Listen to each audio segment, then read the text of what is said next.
Staf Umum Angkatan Bersenjata Ukraina melaporkan pada 12 September, militer Rusia total kehilangan 630.200 tentara sejak dimulainya invasi skala penuh ke Ukraina pada 24 Februari 2022. Jumlah ini termasuk 1.270 korban yang diderita pasukan Rusia selama sehari terakhir.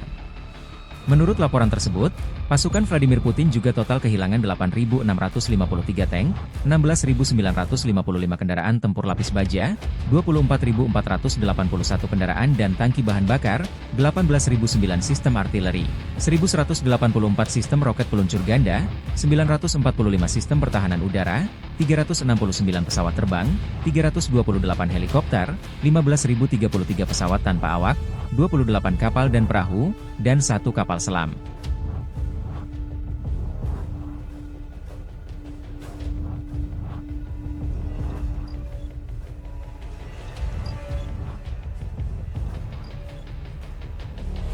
Download Tribun X sekarang, menghadirkan lokal menjadi Indonesia.